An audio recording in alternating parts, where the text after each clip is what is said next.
As a leader, have you ever felt anxious, thinking that you don't actually have the capabilities and talents that the world thinks you do? You feel you're putting on a facade, faking it until you make it. And in that process, you constantly battle this anxiety and stress of being found out. You work extra hard. You will give everything you've got to your work just because you're not sure that you are as capable as others. You won't even ask for help because, God forbid, somebody found out that you don't actually have all the answers. If you answered yes to any of those questions, you probably are experiencing imposter phenomena. And my God, it is more common than you would believe. Now, before we proceed forward, one of the things I will ask you to think about is, how often have you experienced these thoughts, feelings, and experiences? Hopefully it's rare, but every time you take a new promotion or take on a bigger, brighter, bigger challenge, anytime you pursue growth or stretch opportunities, it's human nature. It's the natural humility and challenge or self-doubt that comes in to think, maybe I'm not as talented. Those feelings are not actually the focus of our conversation today. But if you more than once, or God forbid, on a chronic basis, experience these feelings repeatedly, then this can be a debilitating experience for you as a leader, almost taking the joy out of the work that you're doing, making you doubt that you somehow lucked into the projects and the opportunities that you're working on. Well, if that is the case, this video is for you. In this video, we'll talk about not just what are those thoughts, feelings, and experiences or behaviors that keep you trapped inside these feelings of an imposter phenomena, but we'll talk about 5 concrete ways how you can combat this and build your confidence for true success. Leaders who experience imposter phenomena often feel overwhelmed by 4 key feelings, as if they were not experts and were actually frauds fooling the entire world around them. As if is an acronym for those 4 dominant feelings that overwhelm and debilitate people that experience imposter phenomena. A stands for anxiety. S is for the shame that they feel. I is about the isolation, as if nobody else is experiencing this and they are alone. And F is feelings of inadequacy. So when somebody's experiencing imposter phenomena, they constantly feel a sense of anxiety, almost a physical, palpable feeling of being found out at any given time. They feel shame and embarrassed about not having the capabilities that they should have. They have these assumptions about what a certain position or a person in a certain role should be like, and they feel they do not compare. Besides the anxiety and the shame, they feel they are alone in this, as if nobody else has ever experienced these feelings of inadequacy, incapability to perform at the level at which they have been chosen. Besides these feelings, they also have an overwhelming negative thoughts, which are these automatic negative thoughts, ants, as a lot of research will refer to these as.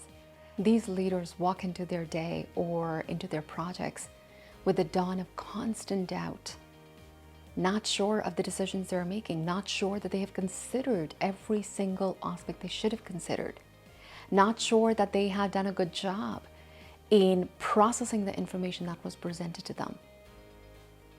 Doubt, doubt, doubt. And when they do succeed, they will attribute it to some external source or factor. Maybe I got lucky. Maybe it was because I have such a great team. They don't take credit for the successes they get, leaving the feelings of worry that, my God, somebody will find out that I'm a fraud. Somebody will find out that I'm not as capable as I pretend to be. And what does that do? Lets them swirl in a sea of negativity, constantly looking for errors and setbacks. And if you are doing anything of importance, anything of meaning and significance, there will be errors. The greater the task, the more the complexity, the more the chance that some things will slip through the cracks. They won't let those cracks pass. Every mistake is seen as proof of their incompetence.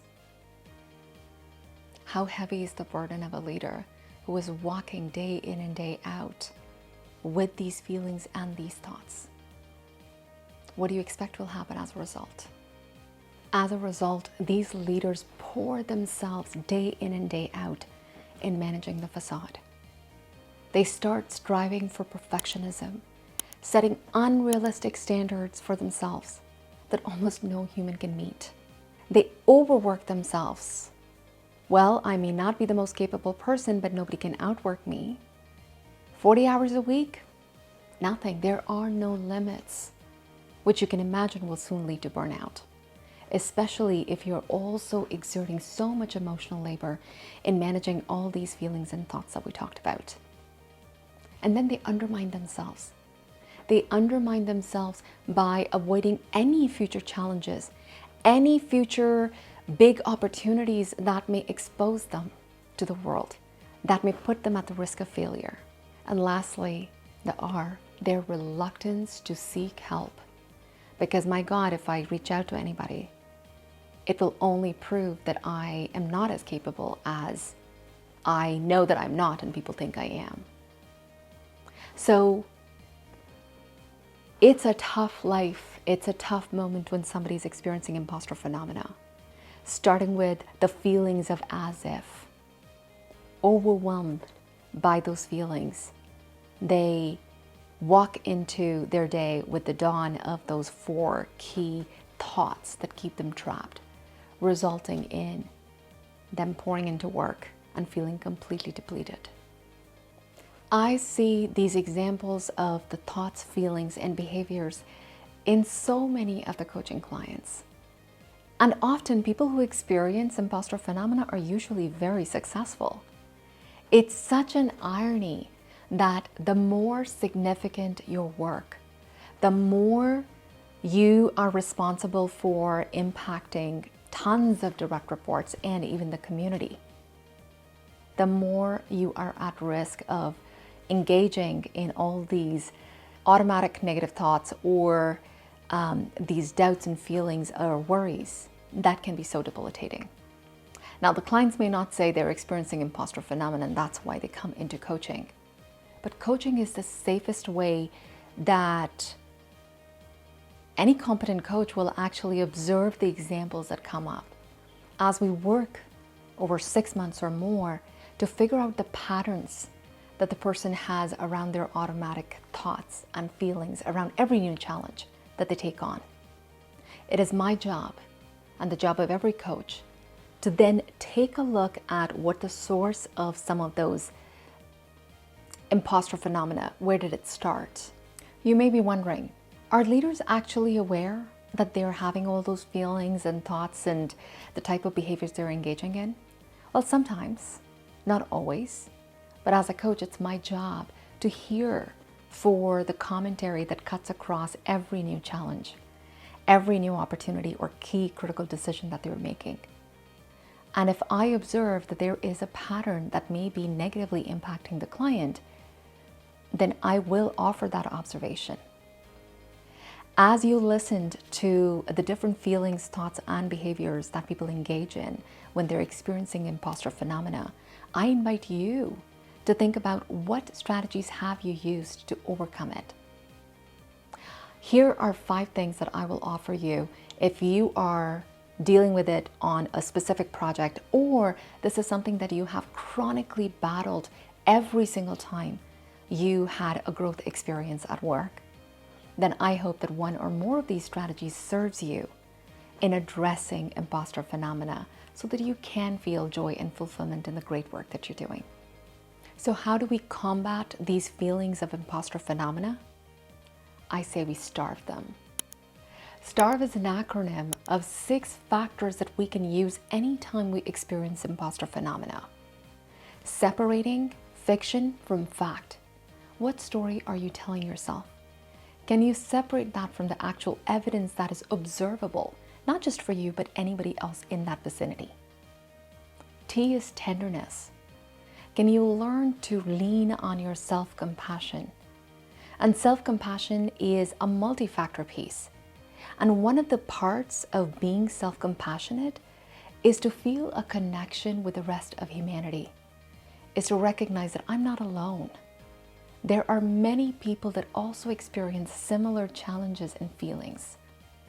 That tenderness goes a very long way in being kind to yourself.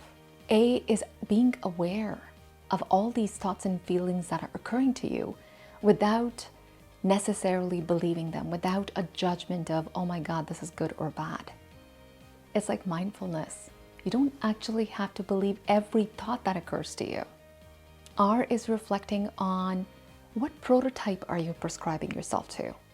So if you are, let's say, VP of marketing right now, and you have this vision, if I said, who would be the ideal VP of marketing? You have certain characteristics or attributes that come to mind. From gender to how this person dresses, the type of qualifications they have, the schools they went to, the type of work experiences they have collected. Are you comparing yourself to that prototype that you learned possibly through socialization? Culture taught you who that ideal leader should be, and then you compare yourself to them. Or are you comparing yourself to someone else in your environment? And can you connect back to the shared humanity rather than the social comparison of someone is better than me and therefore I am not capable? V is about values. If you can lean on what truly matters to you, your core values, and you made every decision from that place of values and authenticity, it should reduce your feelings of being fraudulent. It increases your trust and confidence in your own capabilities. And the last piece is experimentation, because nobody has ever thought their way into change. The best way is actually to act into change. What is that one single action that you can take today? Now, the moment that you have your imposter feelings come back to you, what is that one thing that you will do differently rather than try to challenge those thoughts? Which is not always the easiest thing to do.